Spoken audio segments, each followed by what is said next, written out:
Hello, everybody. My name is Aaron Knoll, and welcome back once again to the Movie Battleground. This is the penultimate matchup of the season.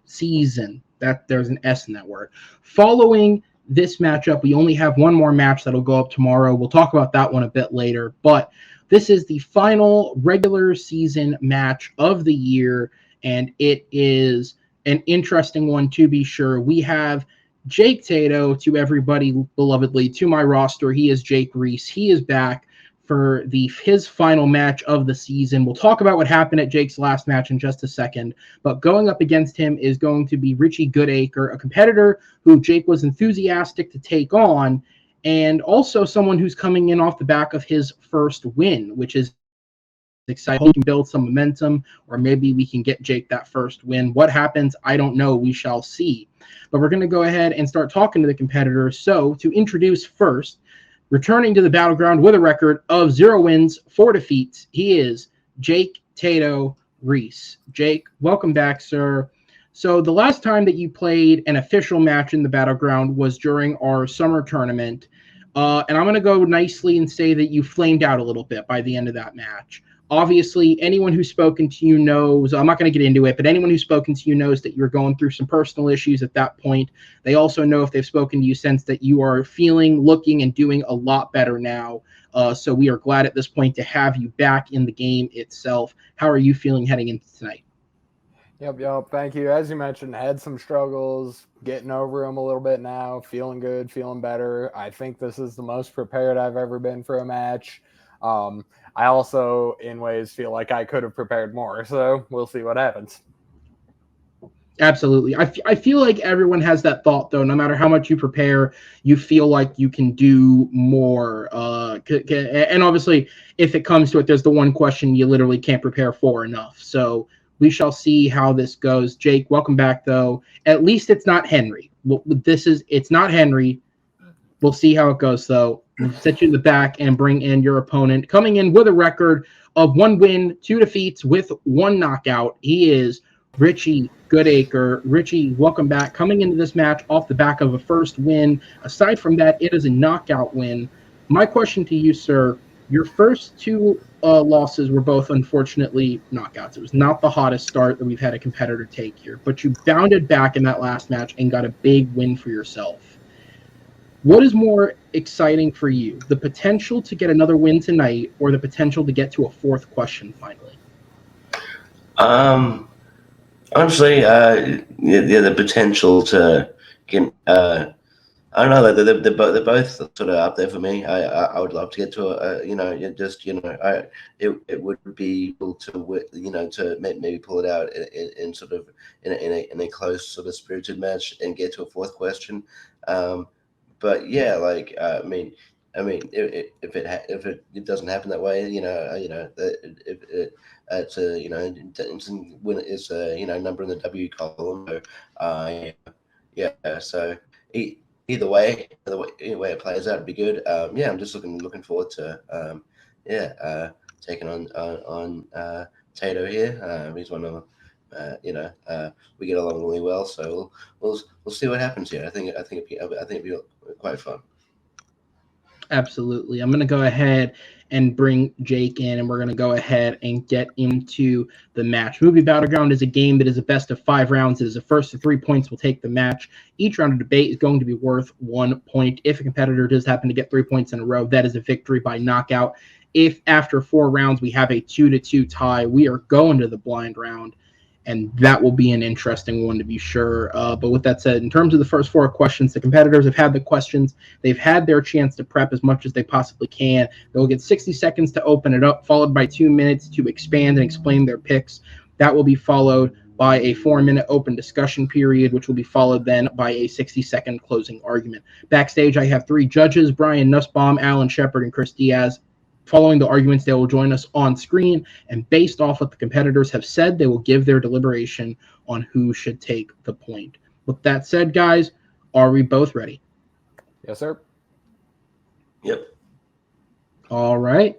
So let's go ahead and get into this. And for our first question, normally I don't bring this up, but I'm going to do it this time to make a interesting point. The first two questions that we have tonight are each of our competitors' respective strengths. Now, this is just how it happened in the randomizer. The reason that I bring this up, without revealing whose is whose, but I bring it up because for the first time in, what are we at, 129 matches this is, both strengths that were submitted had questions in which they were viewer-submitted questions. So I decided, fuck it, let's make both of them viewer-submitted questions. We have two of them in here tonight from two different people who submitted a question to go towards our competitors' strengths. That said, I mean, the competitors seemed happy with the questions, so I'm hoping you guys like them. Maybe they fucking hate them. In a moment, you'll know who you can shit on. But we'll go ahead and get into it. And for this first one, we're certainly not going to be shitting on the topic of the question because this man is a beloved idol who people to this day still talk about and adore and show love to for his numerous career. We're also not going to shit talk the person who submitted the question because he is definitely the league's most likely person to show up outside your door and scream at you a lot if you were to talk shit about him. Submitted to us by Austin Howell. The question is, what is the most underrated Robin Williams film? Robin Williams, a national icon, a part of many, many films, most of which are beloved by adults, children. He's got various different types of projects. But we're talking about what is the most underrated. What is the one that just it maybe doesn't get the love that it deserves, or however you choose to quantify that. So behind the scenes, because Richie is the higher ranked player, he had the choice of which questions to go first on. He chose to go first on 2 and 4. So Jake, you're going to get to go first on this question. I'm going to go ahead and bring in the timer for you guys. I want to wish you guys both the best of luck. You guys are the capper, obviously, to our regular season play. So just have fun with it. Have some back and forth. And Jake, when the timer starts, you can begin with your opening minute. Alrighty then. The most underrated Robin Williams movie is Hook. Firstly, this movie is awesome. We get fantastic performances not only from Robin Williams himself, but also Julia Roberts, Bob Hoskins, Dame Maggie Smith, and not to mention all the fun cameos, but I especially want to show some love here to Dustin Hoffman, who puts himself at a Robin Williams level of play, which is an incredibly difficult task even for the best actors. Steven Spielberg paints a wonderful picture of Neverland. The eye candy alone is stunning.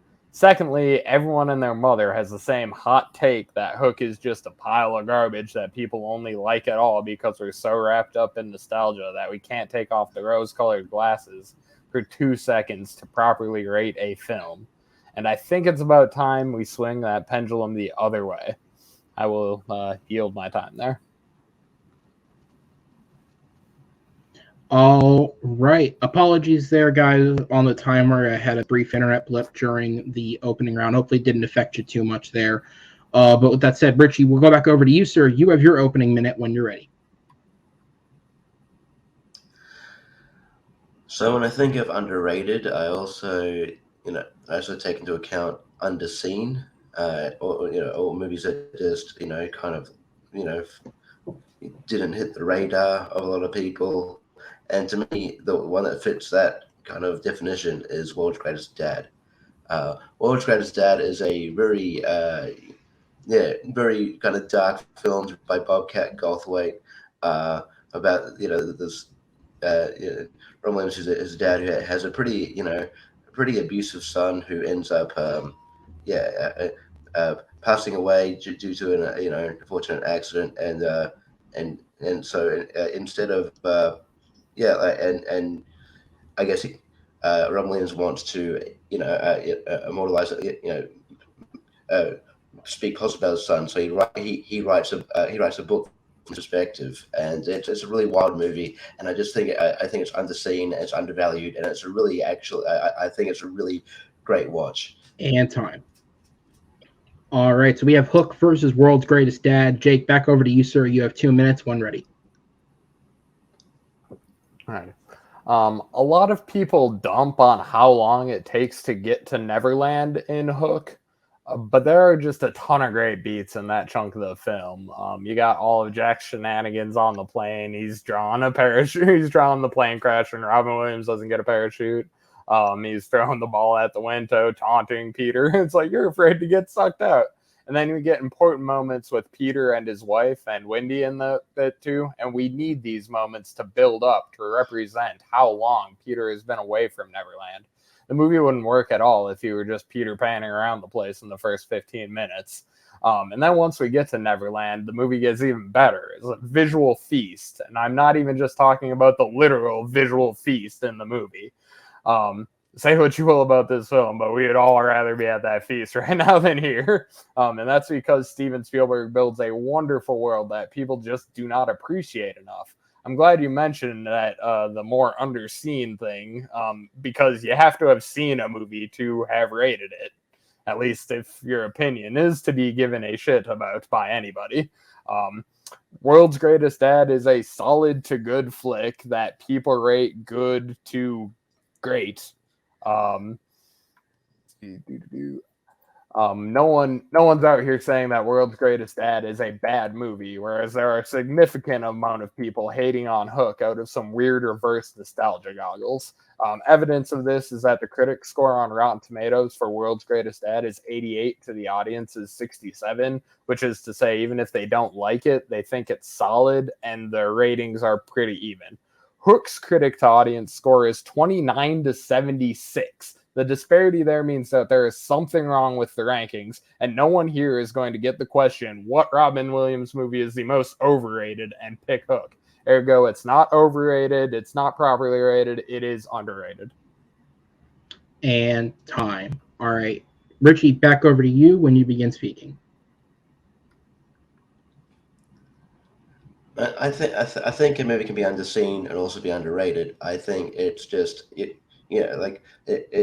can come down to lack of word of mouth, or the lack of the lack of access to the film. I think it can still be underrated, especially considering I don't think the studio who did this film knew how to market it properly. It is a very dark film. So yeah, I think you can be underrated, because obviously there are people still going to rate it. But yeah, like when you don't get enough of that word of mouth, and it's sort of a film just falls by the wayside.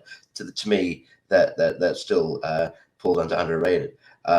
You mentioned, I was going to bring up the Rotten Tomatoes critic scores, and yeah, there is a disparity between Hook with obviously the audience overwhelmingly liking it more than maybe the critics on there, but to me that means that the movie's appreciated. To me, I mean, it's it's perfectly rated. I think, especially in the last, in the last year, there has been this new appreciation for Hook, and right, and sort of rightfully so. It's a good movie, but I think it sort of falls into that category of not to compare the two because they're very different, but like something like Fight Club, which was very, kind of critics didn't like, but then built up cult status. I think that's what Hook is. So I don't actually think it's, at this point, I don't think it's underrated. I think, now when people talk about Robin Williams film, they do talk about Hook, but they don't talk about World's Greatest Dad in that same esteem, and I feel like they should. And time. All right, so we're going to go into the 4-minute open discussion. Reminder, guys, obviously we're trying to get in our points. We're trying to say what we need to say, but also have some respect for each other. With that said, the timer will start back up when the first competitor speaks. Yeah, we're just finishing off on the ratings thing. In general, like, there's something amiss, and it's not... Sorry, I lost my train of thought. I'll skip it. World's Greatest Dad is good. and again is rated as good by people who have seen it and rated it. It's also super cringy. It has 1 to 13 too many uses of the F word, and I don't mean the fun fuck word, because we all love fuck. So that makes it kind of cringy and tough to watch. Like, just getting into the films themselves. World's Greatest Dad is here, and I think people view it as here. No one's saying it's terrible. No one's saying it's like mind-blowingly. No one's saying it's Dead Poets Society or Good Will Hunting. It's just a properly rated Robin Williams movie for how seen it has been. For people who have seen it for rating. Like if you want to fudge scene and ratings together, cool. But the definition of a rating is looking at something and assessing it. Whereas Underseen just does not fall into that. Sorry, carry on. Well, I feel like, to kind of put it on the sort of, because it's not like, when I say people are underrating it, I don't mean that people are going, oh, like people, it should be at the level of Dead Poet Society or someone who's like, classics. I just think that, it's a movie that sort of came out, fell by the wayside here, and I don't feel like, audiences and critics, like it was, reviewed like fine, but I feel like that there's just this sense. I just feel like there should be, if it was marketed properly, there'd be more eyes on it, and then as a result, I think that it would be talked about more in the sort of the pantheon of Robin Williams. In that regard, I do think it's underrated, because you don't, people don't kind of, it's just not in the discussion. And like Hook, I just feel it was that there was a divisiveness when it came out, but I don't feel like that's there anymore. I feel like it's perfectly rated. I think it's people realize it's a fun movie, and I think it's talked about as as one of Robin Williams' great films. I think people do rate it, especially that disparity. I think, but obviously, people do love it, and I think if people actually maybe if critics did a do-over and when you watch that film again, I think the disparity, there'll be less of a disparity there. I just think it is definitely more rated than maybe you're giving credit for. I think it's I think it's a perfectly solid film that kind of that get talked about.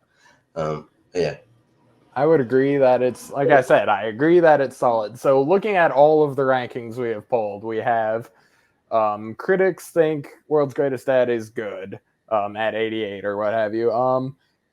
Audiences think it's good at 67. And there's a little bit of disparity there, but that's still relatively within the same ballpark. And then you have the critic or the audience at 76 for Hook, and then the critics way down here, way underrating it. So if anything is underrated at all, it is that one rotten score of the critics of Hook. Hook is more underrated. And time. All right, so we're going to go on to the final 1 minute closing segment. Time starts when you begin speaking. For Jake, sorry. Like I said, the question here is, what is the most underrated Robin Williams movie? I believe I have pointed out that Hook is neither overrated nor is it properly rated by everyone. There's something askew, and I don't think anyone in the planet is thinking Hook is overrated. So it has to be under. By comparison, World's Greatest Dad is properly to slightly overrated. I think Hook is the better movie, and I think it's the lower rated movie in general, except for that one little thing. Hook is actually one of Robin Williams' best films, and certainly his most underrated. Done. Okay. Let me skip forward just a little bit. Oh, sorry. You'll get those couple seconds back, Richie, but the timer will start for you when you begin speaking. I think the issue here is we're using Robert I mean, we're using Rotten Tomatoes as a barometer for underrated, overrated. Which, yeah, like obviously that's a good metric, but also, yeah, I'm sort of also talking about like underrated in the the discussion point of Robin Williams films. So this movie gets left off the table when they're talking about great Robin Williams performances. Yeah, and I just feel I feel Hook's perfectly rated, and also it's a you know it's a solid film, but we've seen Peter Pan movies all the time. And I think that the reason that maybe this is not World's Greatest Dad isn't talked about enough is because it's very tough subject matter. And trying to not knowing what to do when maybe your son isn't that as popular, but you wanted him to you want to kind of people perceive a more positive version of your son. It'd be a very tough situation. It's a very messed up movie, but it's a really fun. It's a really good And movie. time. So yeah.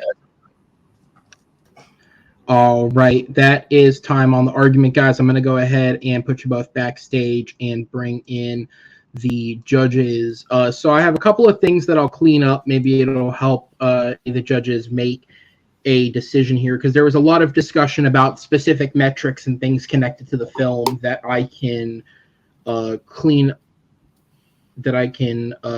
up here. So the first thing is, when it comes to Rotten Tomatoes, which is obviously a metric that was used a lot, there is a disparity. Hook is the big one where there is a disparity. I apologize. I'm just getting this page to load.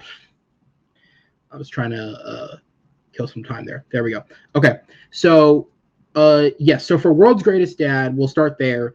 It has an 88% approval rating from critics. It comes in at an average score of 6.9. It has a 67% audience approval rating with an average score of about 3.5. Then when it comes to the critics for Hook, that is where the big disparity lies. Critics are mostly negative on Hook. It has a 29% approval rating with a 4.7 average out of 10. So when you look at it that way, both critics say that both films are mediocre. They're just much more positive on World's Greatest Dad. The audience score for Hook is a 76% approval rating with a 3.9 out of 5 average score. So the consensus is that most people view both films on the spectrum of good to mediocre, with the one exception there being that critics are more negative on Hook than the audience. In terms of discussing underseen, every metric that I kind of looked at, there was definitely less attention being put on World's Greatest Dad than there was Hook. For example, in terms of audience reviews on Rotten Tomato, there are over 2,500,000 reviews for Hook. World's Greatest Dad has over 50,000, and they don't give you an exact number. It just says, a number plus. So there's a big disparity there in terms of people who have reviewed them on Rotten Tomatoes. In terms of box office, Hook was obviously a huge success, grossing $300.9 million at the box office in 1991. In 2009, when World's Greatest Dad was released, it was released on a very limited scale. It only grossed $295,000, and that is worldwide. So it had a much, much smaller release, if you want to talk about it that way. In terms of recency, Rotten Tomatoes can give you, for fan reviews, every review that's been submitted and the date that it was submitted. So I looked at reviews that were submitted for each film in the last year. 6 people who are approved to submit fan reviews on Rotten Tomatoes, because that is an approved thing now you have to go through. 6 people have seen and reviewed World's Greatest Dad in the last year. 16 people have seen and reviewed Hook in the last year. So more eyes have seen Hook, if we want to talk about recency. Also, when comparing the two film scores to each other, because that was also brought up, I decided to look up list rankings online. The website Ranker, which allows people to rank films in their various categories through people voting on the film, keeps a tally of the total number of votes. World's Greatest Dad, which sits at number 33 on Robin Williams' list of films, only has 784 votes total, and that 784 people have given an opinion on the film. Hook is sitting at number 8 on Robin Williams' list of films, but it has 3,038 votes. So again, there is a mass disparity between how many people are talking about Hook versus versus World's Greatest Dad. And then finally, both films on a critical consensus, though, are viewed as good. Slash Film did a 20 best Robin Williams films list a couple of years ago. World's Greatest Dad comes in at number 12. Hook comes in at number 9. So they are both in the top 20 of his career, according to those set of critics. So just to kind of give more information and fill that in, because there was a lot of discussion around the outside metrics instead of the movies themselves. With that said, Brian, I'm going to go up to you first. Based on what the competitors said, who is your vote going to, and briefly why? I'm going to give it to Tato on this one. He talked more about Hook, while Richie didn't really talk that much about Will's Great Dad, so Tato gets my point for this one. Okay, and then Alan, I'm going to go down to you. Who gets your vote, and what was the selling point? Well, I'm going to give it to Richie because he brought up, I think, the key thing in all this overrated, underrated things that, keep popping up in these debates. Richie kind of nailed it. And it was really kind of interesting that I didn't think of this before. Anybody else really talked about before was he talked about which film in the pantheon of this actor's films gets talked about. And I think that really for film goers, I think us, that is what underrated means. It means the films that get forgotten, that don't get talked about much.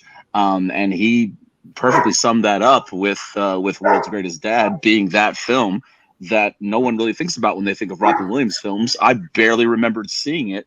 And I only remembered seeing it when he was discussing or talking about the actual plot of the movie. I went, oh yeah, I saw that movie.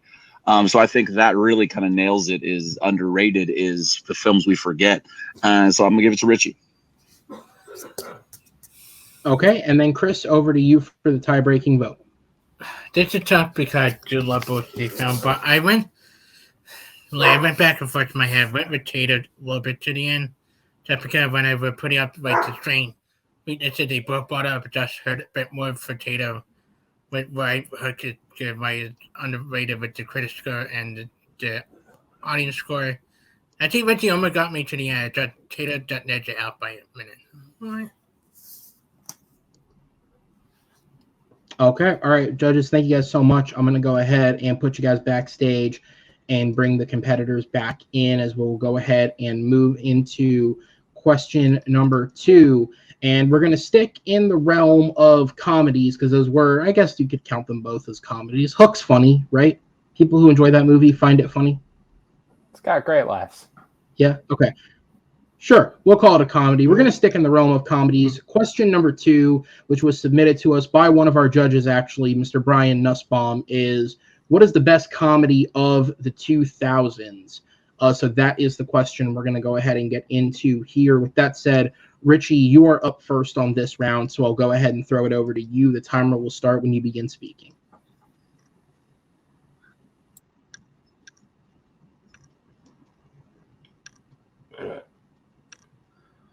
When I think of the best comedy of the 2000s, I think of a film that just has it all. Great cast, great heart, and most importantly, with the comedy, great laughs. So I went with Dodgeball, a true underdog story. I think this film it just works on every level. I think there's just such memorable characters, and there's a lot of heart to it. I think it was I think it did a lot for like Vince Vaughn's career, and I think it's a really good film that still holds up upon countless rewatches. So I'll get into it more into the ensuing rounds, but I just think Dodgeball definitely fits that's the best comedy of the 2000s, and I'll yield the rest of my time. All right, so when the clock hits 0, Jake, we're going to go ahead and go over to you. It'll restart when you begin speaking.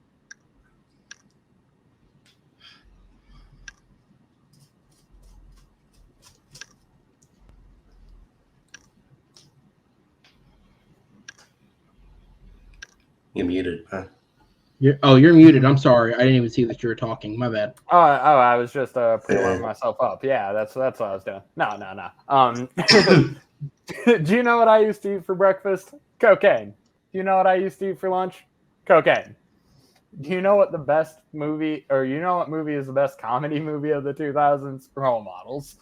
Role Models is a brilliant comedy with tons of heart to go with the ha-has. The film has fantastic chemistry, both with the adult relationships between Sean William Scott and Paul Rudd and Elizabeth Banks, and then also between the kids, Paul Rudd's Danny and Christopher Mintz-Plaisset's Augie, as well as Sean William Scott's Wheeler and Bobby J. Thompson's Ronnie. But particularly Elizabeth Banks and Paul Rudd play well together. We get to see the characters grow throughout this movie in a meaningful way, and we also get a ton of laughs along with that. I will also yield my last 10 seconds here.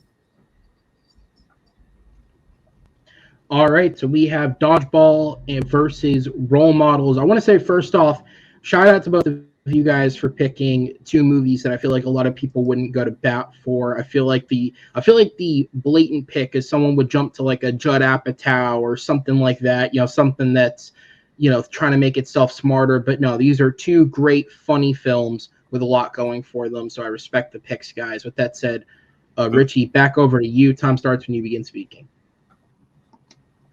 Yeah, I Dodgeball blew me away because I'm not someone who. I mean, I like sports comedy is fine, but yeah, I just it wasn't. It was something I kind of decided to see sort of late into its cinematic run because it did look a bit silly, but like it is silly, but it owns its silliness. I think the cast of characters is great. You remember every character, you remember all the characters. Like obviously Patches a Houlihan, Rip Torn. Like you can dodge a wrench, you can dodge a ball. That's all still being talked about today. Alan Tudyk as Pete the Pirate. I think it's one of the sort of other than Serenity, and that I think it's his sort of breakout performance. And yeah, it just and it's just a lot of heart to it. That everyone looks like they're having a lot of fun, which is something I like to. If people on screen are having fun, then that's kind of it's kind of infectious, and I'm like, I'm gonna have fun with it too. And I just feel and it's covering a sport that you don't normally see talked about really. And it's very sort of niche sport, and I think it did handle it really well. I feel like Role Models is while it is good, the only like memorable line is the one you said at the start, which is I want to have for breakfast cocaine. And that's what I think about when I think that movie. I just think it's a good movie, but I think it's a movie I've seen sort of elements done before. There's the whole people who are immature who probably shouldn't handle kids. That's sort of been done with like Big Daddy and a few things like that. So I just think Dodgeball definitely is the better movie and the best movie of 2000. And time. All right, Jake, back over to you.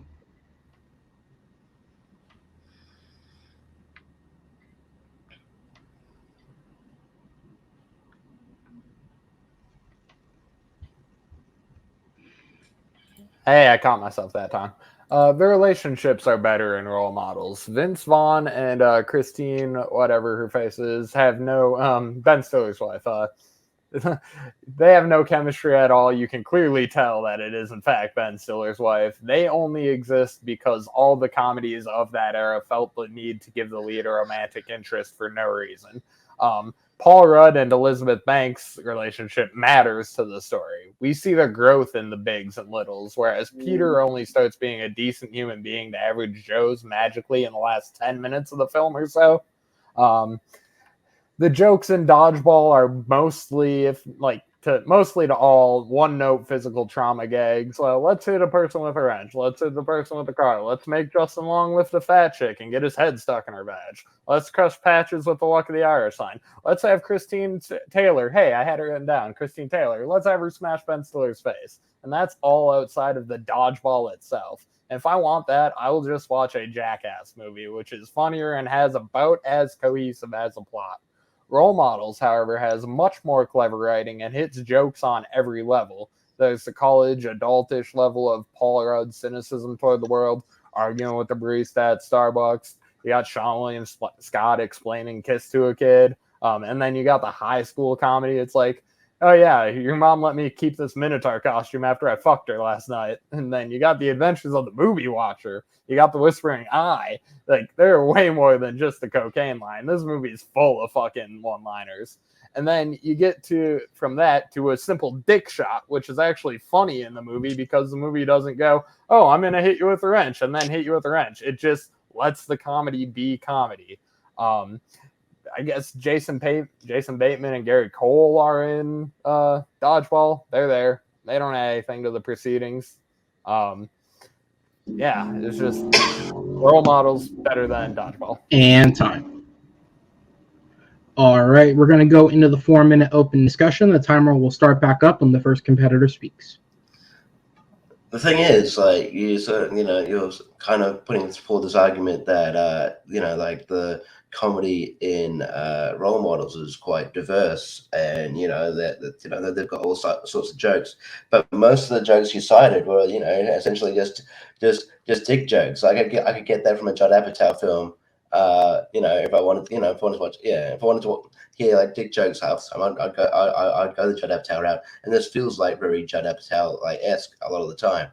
I don't. It just doesn't feel as clever as you think it would. We can talk about like the connections to characters, Vince Vaughn doesn't have much of a realistic connection with his supposed romantic lead or romantic counterpart or whatever. But I think that's important. Maybe having connection is more important in a romantic comedy. I'm talking about romantic comedy. I'm talking about overall comedies. And I think the connection between Vince Vaughn and Justin Long is really good. I think the connection as a unit, as a team, is really good.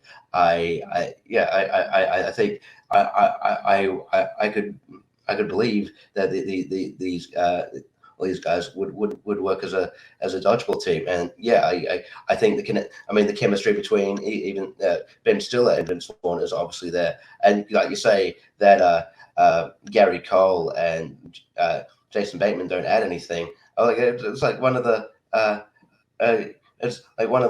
funnier parts of the film, like with Jason Bateman. Doing the commentary. I think that is that's a meme at best, dude. It's a meme at best. It's a meme because it's funny. It's not going to be a meme if it's not memorable. It's a meme because it that was a memorable part of the film. It's that level of humor at best there. Like you said, Alan Tudyk is an amazing character actor. Steve the Pirate does nothing. He's just another piece in a weirdly slapped together movie. Jane Lynch is gold every time she is on screen in Role Models. The be yourself angle that both these films present hits harder in Role Models. The line that Paul Rudd delivers, I'd be stoked if you were my kid, hits way harder than anything Vince Vaughn says about, hey, if you want to lose a couple pounds or whatever. The cinematography I want to throw out is fantastic in Role Models. There are just these great shots that don't need to be in the film that is equally as funny or funnier than Dodgeball. There's not an errant moment in Role Models where Dodgeball is just thin air that leading in between physical violence gags. Paul Rudd singing Beth at the end of Role Models is the sweetest thing. White Goodman, Ben Stiller himself, says in the credits scene that Dodgeball is just a generic good guy wins movie. Role Models recently celebrated its 14-year anniversary. The writer wrote a nice little Twitter thread. One piece that he said really stuck out to me was, I love that David, the director, nailed the tone that I wanted, which you're laughing with the Lair guys and not making fun of them. You're celebrating them at the same time. The fat jokes in Dodgeball are just mean-spirited. But we're not talking about the most inspirational film here. We're talking about the best comedy. That doesn't concern me that, like, maybe role models had more of a message to it. I'm talking about best comedy, and you talk about Jane Lynch. I feel like she plays the same character, almost the same character she does in 40-Year-Old Virgin, which makes me think it is a Judd Apatow-esque movie. Yeah. And time. All right, so we're going to go into the 1 minute closings. Richie, you are up to continue, so you can continue your point if you'd like. You have 1 minute on the clock when ready. Yeah, like all the things that kind of work in role models have worked in other films. I feel like I'm not watching a fresh take of anything really. Yeah, like you mentioned. Yeah, like you mentioned, Jay Lynch. She is. It's the same sort of delivering cadence as a character in 40-Year-Old Virgin. Like it's like she's just stopped becoming a working in retail, and now is now working with kids. That's essentially that's all it is. And then every other thing, I've seen the movie where two people who shouldn't be in theory shouldn't be around kids are forced to be around kids. That's good. Yeah, it's called Big Daddy. There's also other sort of Judd Apatow-esque films. Big Dodgeball is, I feel like, broke ground. It talked about it's a story about a sport that's not covered, and it has way more memorable characters. And yeah, I just think it's the best. And time. All right, and then Jake, over to you. I'll throw out that the question as presented was, what is the best comedy film of the 2000s? I'm just splitting hairs. I don't got a lot of them left to do that with. Sorry. Any which way. Danny and Wheeler looking at Larry is actually kind of fun, and how nice it is to be a mentor. Whereas Peter LaFleur's arc is just, I don't have money, now I do. Another thing that the writer noted, that the LA Times wrote a huge cover piece about how the Academy needs to honor more comedy movies in wake of Role Models. So Role Models did more for comedies in general too. At best, Dodgeball is a couple of memes. Role Models is all heart and hilarity. It is the better film. It is the more funny movie.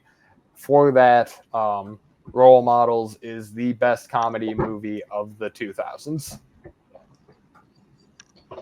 Time. All right, and I'm assuming that is time, so we're going to go ahead and put the competitors backstage.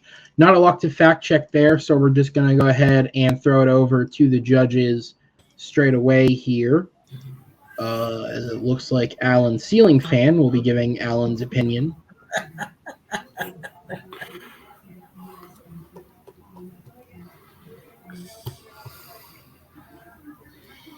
There he is. Sorry. There he is. I know he has roving headphones in. That's the only reason I trust that. Alan, we're going to go to you first. Who gets? You're all good. Who gets your vote, and what was the main selling point? I'm going once again with Richie.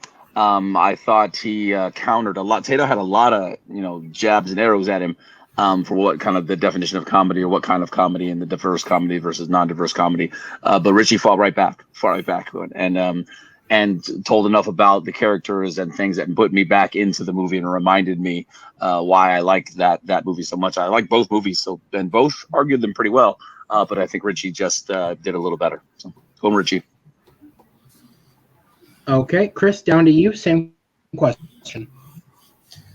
Since the topic, I do love both movies, but I listened to what the question was, and I had to listen to what to argue about. I thought Tato, once again, pull it by ear. I thought he used the ample moment for role model. You like the article about the time of needed to change the oxygen thing. Don't use that, but I think Richie were close. They both went neck to neck. I just had it to let them Tato made the end. The question is, what is bad comedy? The two times I just heard more funny stuff from Tato than Richie.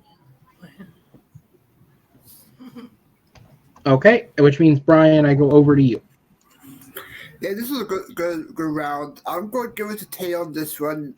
What stuck with me was it was more heart than comedy, so Tato gets my point on this one.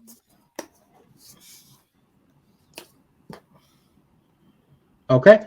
All right, judges, thank you guys so much. I'm going to go ahead and put you guys in the back as we will go ahead and move on to question number 3.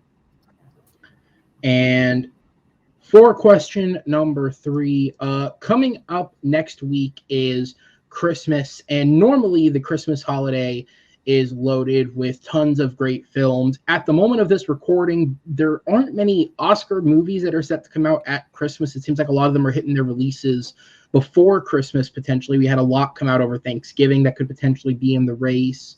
But one film that is hitting theaters over the course of Christmas is Puss in Boots: The Last Wish, the sequel to Puss in Boots from 2011. As of this recording, I'm actually going to an early screening of the film the day after this recording. On Upload, the movie is still a couple of days away from release, but everything that I've heard about it, at least mid-November before it's fully screened, is there are positive reactions to it. Apparently, the movie is a much darker tone than the previous film, which is something that is weird for DreamWorks to do. But DreamWorks is one of those studios where at one point they were considered the competitor to Pixar, even ahead of Disney for a large portion of the 2000s. They were considered the competitor. And then somewhere in the 2010s, there was this fall off, and we went from having Kung Fu Pandas and How to Train Your Dragons to having Boss Babies and a fucking Spirit sequel and Trolls and all these movies that just kind of were very middling and mediocre. Their last couple of films, though, they seem to maybe have gotten back on the horse. It wasn't a theatrical release. It did go to Netflix, but their Troll Hunters movie, which served as a conclusion to their long-running series on Netflix, could receive positive reviews, in addition to The Bad Guys, which was released earlier this year. And so with that, we're going to talk about the positive of DreamWorks, but we're going to take it back to its heyday. The question is, what is the best DreamWorks film of the 1990s, because they started at the end of the decade, or the 2000s? We're going to give you both to pick from, and there are a lot of films in there that people would call a classic. Now, I'm going to go ahead and temper the expectations of the internet, guys. Guys, I know you love the B movie. I know there is some weird thing within you that just loves this B movie. Jerry Seinfeld as a B turns you all on. I know it. I understand it. It was not selected today, and I hope that you won't hold that against either of our competitors as you listen to their debates, because they picked two films that are probably better than it. With that said, Jake, you are up first on this one, so I'm going to go ahead and give it back to you. The timer will start when you begin speaking.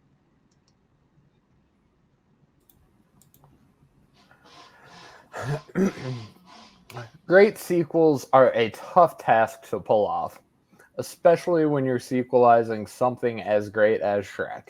But Shrek 2 takes all of the magic of Shrek and takes it to a whole other level. The animation is amazing. The action is awesome. It's some of the best animated action there is. You also get fantastic drama, more comedy since we can't get away from it in this match, and just fantastic romance. The soundtrack absolutely slaps. You got jams from Counting Crows, David Bowie, and Tom Waits.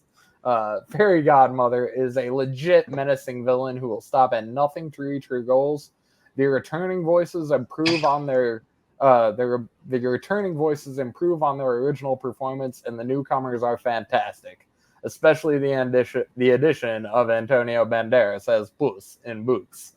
It's a deep emotional journey into self-worth and what love means. Shrek 2 is the best DreamWorks film of either the 90s or 2000s.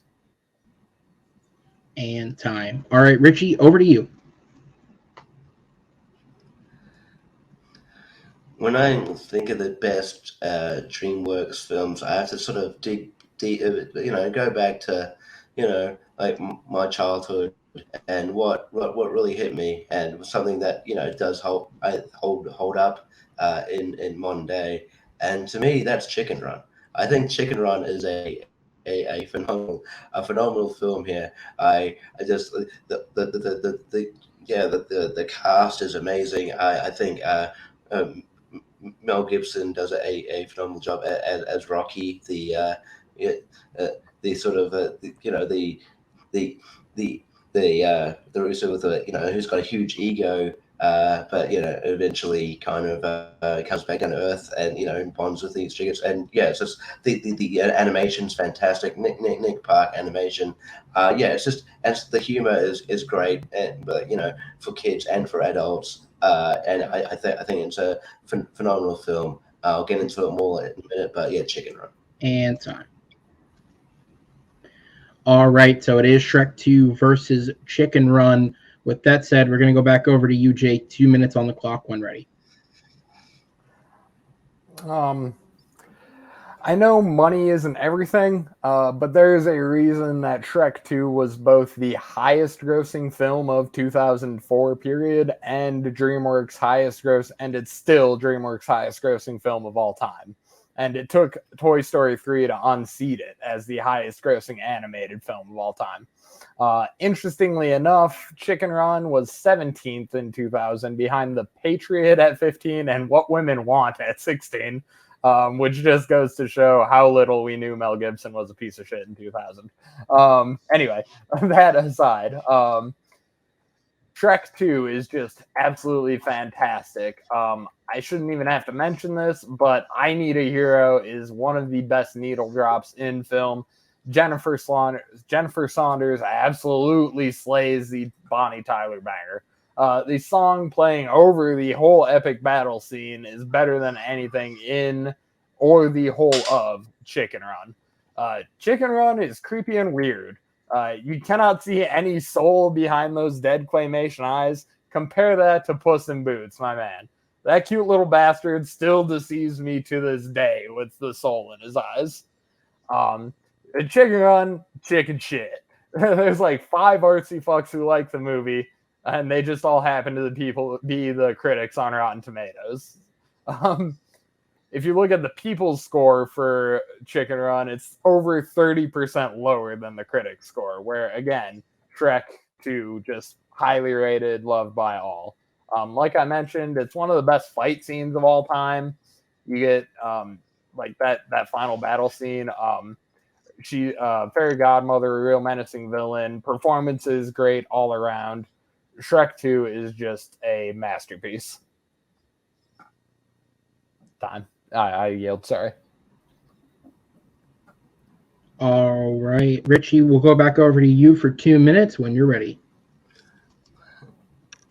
Yeah, well, like, I mean, you know, I wasn't going to bring it up, but you brought it up. So, yeah, you said, oh, yeah, there's a reason why Shrek 2 was like highest grossing over of that year, or whatever. It's like, yeah, it's not. I'm sorry, but that's not indicative of quality. It's indicative of it was coming off a success. Not only is your film not the best works movie of that period that we're discussing. Your movie is not the best movie called Shrek. Shrek 1 is far superior to this, and like the reason Shrek 2 coasted on that success. You could argue, Chicken Run is 16, 17. It's like it's a new concept, and also I feel like, you know, we're going down the scene argument that the reason, maybe it's like there's a disparity there. It's just because people don't talk about Chicken Run in like as much as I think they should.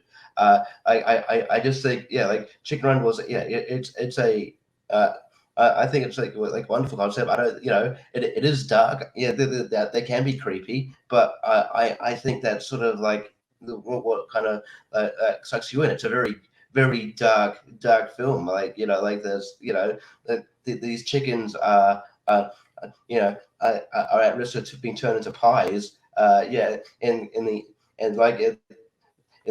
a very kind of I don't know, like. It's just a very, very Holocausty kind of vibe to it. But like the fact that they can do that and still make it work is and still have that humor is amazing. Shrek 2 it is good, but like you can't say they're saying people loved it because all that success. No, they're coasting on the stakes of the first one. So yeah, Chicken Run is way better. And time. All right, we're going to go into the open discussion. Timer starts when you begin speaking. Jesus, act like Chicken Run is Jojo Rabbit over here. Let's calm down on that one. No, I'm just playing with you, bro.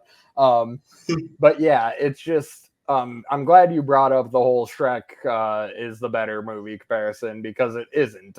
They, like I already said, the performances from the returning cast are better. Shrek 2 is the bigger movie. It tells it's got the better animation, it's got the better action, it's got the while maintaining the story, like the same deep emotional like journey about loving yourself and expanding upon that and sharing love with others. It's just it's just an amazing, everything about the movie is fantastic. Sorry, carry on. Well, you can be like, like you say, like, Shrek 2, is good because it has better animation. I think that is simply just a case of you could argue, Toy Story 1 has more and better animation. I mean, Toy Story 3 or 4 has better animation than Toy Story 1. Yeah, it's because technology advances. I don't feel like, so we're talking about decades versus 4 years. It's still, I think it's still valid. And the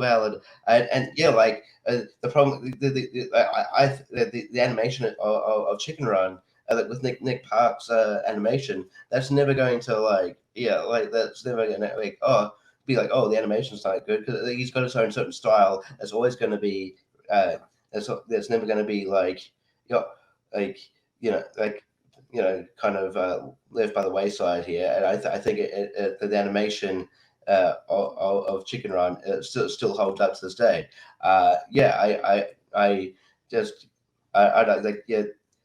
It is a dark story, and it's a ballsy story, and I appreciate it. I think it's a really, but it's at the end of the day, it's a very fun ride.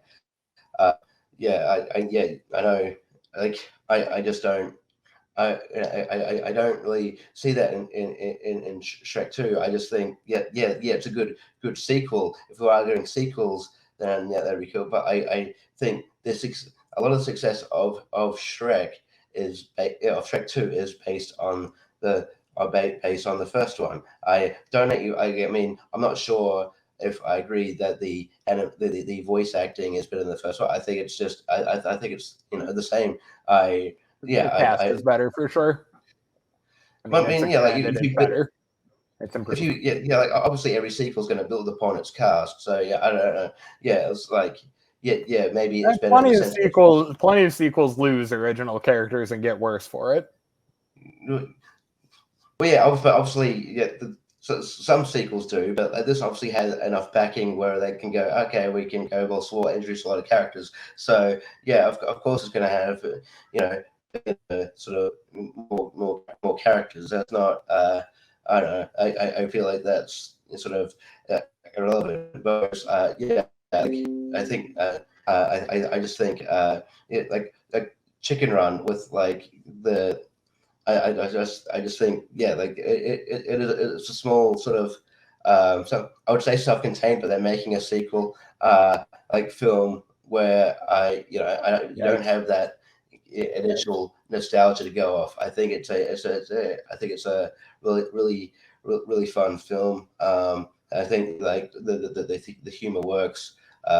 It might be very British, but I enjoy it for that, and I think it still holds up to this day.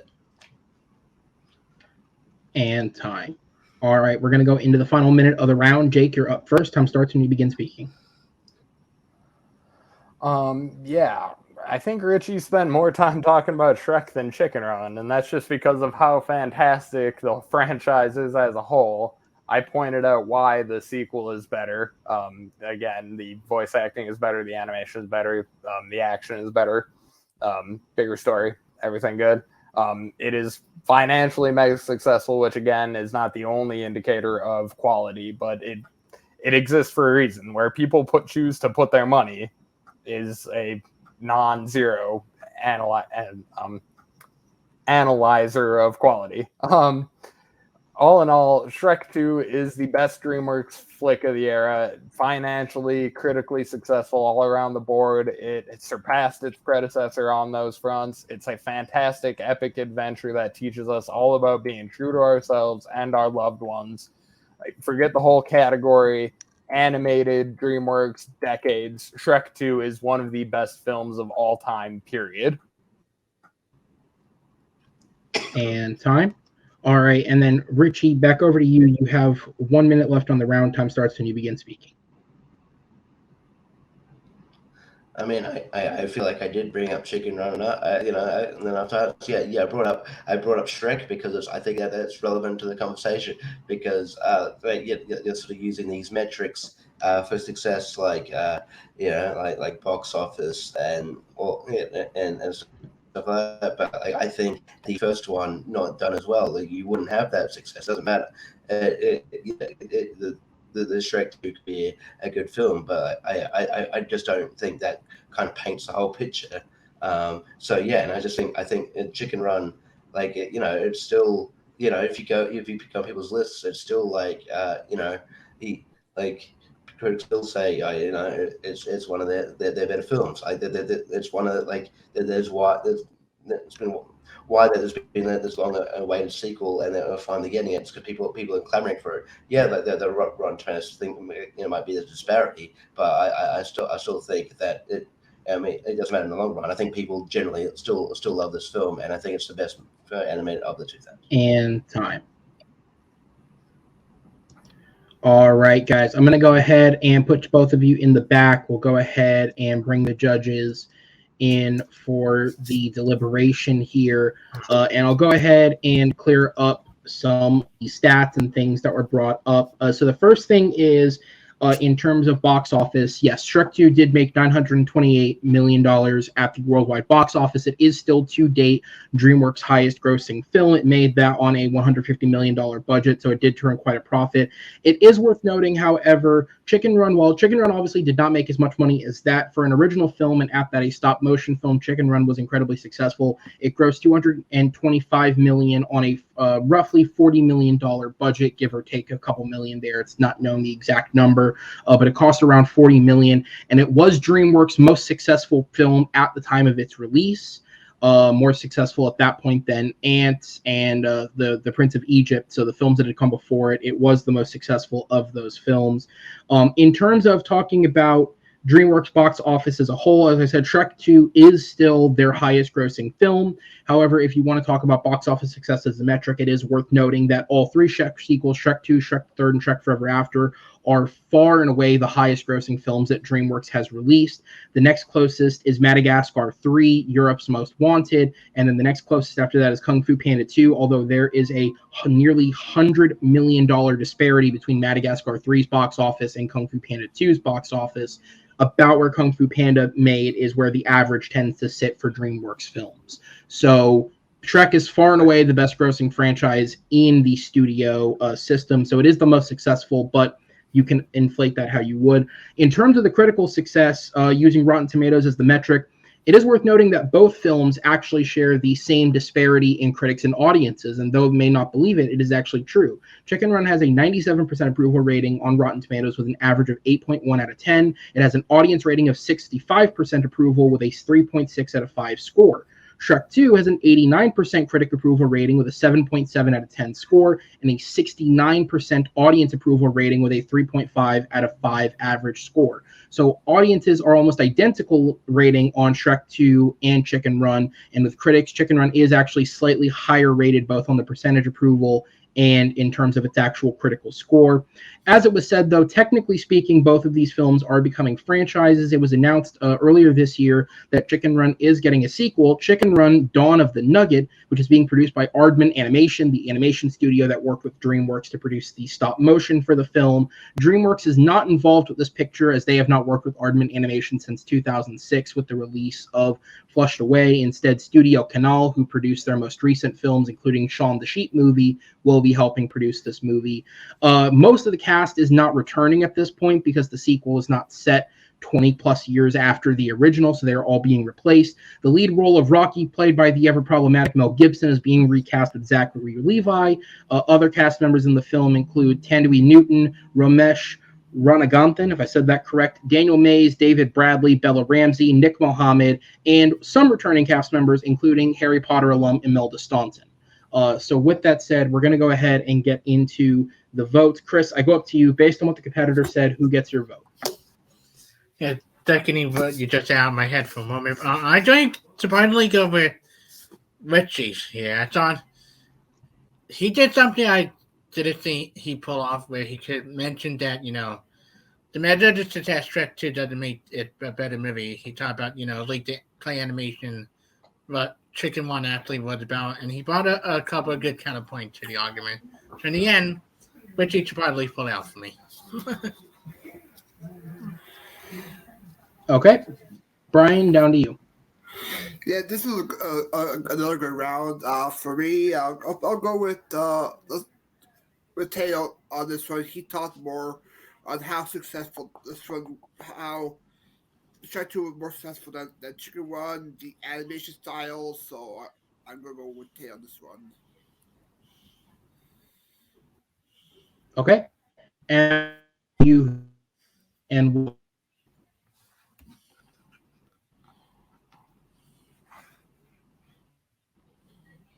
You're muted, Alan. You muted it, Alan. you are muted. I'm muted. All right. Sorry. So, I'm going with Tato too on this one, but only slightly. Only slightly. Yeah, only slightly. I think he just puts a little bit more oomph into why it was a more the better, for the era of that particular studio. So yeah, I'm gonna go with Tato. But Richie, I love you, brother. But Tato. All right, so judges, thank you guys so much. I'm gonna go ahead and put you guys in the back because your winner by a final score of 3-0. It is Jake Tato Riese pulling out not only his first victory, but a big victory. Jake, first off, sir, congratulations. It's a big comeback moment for you in a lot of different ways. Congratulations, sir. You end the year on your first victory. At this point in time now, I believe, and a quick scan of the records will prove me right or wrong. But I believe at this point, every exception of the people who are now to win with your victory tonight, with the exception of the couple people we have that are 0-1, 0-1. Every single person, that is correct. Every single person has a win unless you've only played one match and lost it, which we do have two. So you fixed that. How are you feeling after that? Yeesh, I wouldn't have wanted that one with me forever. I'm feeling great here. It's good. It's nice to get one in the win column. Like you said at the beginning of the match, had some struggles early on, but now working through them, and hopefully we'll keep this momentum headed into next season. I thought about retiring forever on my high horse, ride off into the sunset, but nah, I can't let that happen. I wouldn't let you. I'd just make Henry show up and chokehold you into the next match. Jake, congratulations, sir. Obviously, this is the end of the season, so there isn't a path necessarily in place yet, but I do look forward to having you back next season, sir. Congratulations on the victory, and we will see you next time. As I go ahead and drop you to the back and take in Richie. And Richie, obviously, it sucks to lose, especially when clearly throughout the entire match, you guys were back and forth competitive with each other. Every single round, you got a vote in there. It was never just a shutout. Keeping in mind that we all know how it feels to lose, how do you feel? Yeah, I mean, I'm not gonna be lying. I don't feel great, but I don't want to take anything away from Tato. Is probably the best. It's definitely he definitely brought it today, and he was to definitely show that he can when everything is when everything is sort of aligned, he can. I think he can be a great competitor. But yeah, I don't know. I guess it comes down to what the judges see, what they don't. I felt like I won the dodgeball question, but it is what it is. I would have liked to have gone to a fourth round at least, but I'll be back. It might take a while. I just gotta maybe gotta recalibrate my approach here, or work just have things to work out. But I guess that I don't want my sort of my record here sort of also reflect my trivia record sometimes, where my record doesn't necessarily reflect my ability. It's just sometimes things don't go my way. So look, it stings, but look, I don't want to take anything away from Tato. He was really good. And I just got to think over some things, but I'm glad. I'm glad to play him. It was fun. So yeah. Absolutely, sir. Well, as always, it's great to have you. I look forward to having you back next season, and we will go ahead and let you take a rest in the back, sir. We will see you when the time comes, Richie. Good performance. At the very least, I can say that. You did put in a good performance tonight. I'm sorry you didn't bear the fruits of that, but we will put you in the back. And, guys, that'll be it for this matchup. Jake does take his first victory of the season to end his season. And in terms of regular play, that is the end of the season. We have one more match. It is a real Rolls Royce of a match coming at you tomorrow. And it is between the defending champion, Henry Sanchez, taking on the challenger, Amaru Moses. Far and away right now, definitively, these guys are the two best players in the league. Henry enters at 8-1. He is on a 7-game win streak. He has 2 defenses of the title under his belt, looking to finish the year undefeated and take that third. And it is absolutely stellar performances from Henry, looking to get in his way. And I say this as somebody who's played him myself, is probably the only person at the moment who can legitimately put a stop to this in Amaru Moses. Everybody who's played Henry this year, both Joe and Chad and myself, has put up a valiant effort, but Amaru has all the skills. He has gone to sudden death as many times as somebody could possibly go. He has taken the victory far more often than not. He's played all versions of the game. He's been doing this for a long time. He is a top-level competitor. And if there's anybody who's not going to be held down by Henry's shit-talking, it's certainly the guy who's played in the Schmodown, a league where they got paid to partially shit-talk each other for fun. So I look forward to seeing that match. It is going up tomorrow. It is the final match of our season. But for tonight, I want to say congratulations to Jake. Thank you to Richie. Thank you to our judges, Chris, Brian, and Alan. And on behalf of everyone here at the Movie Battleground, once again, tune in tomorrow. But till then, we will see you. Take care.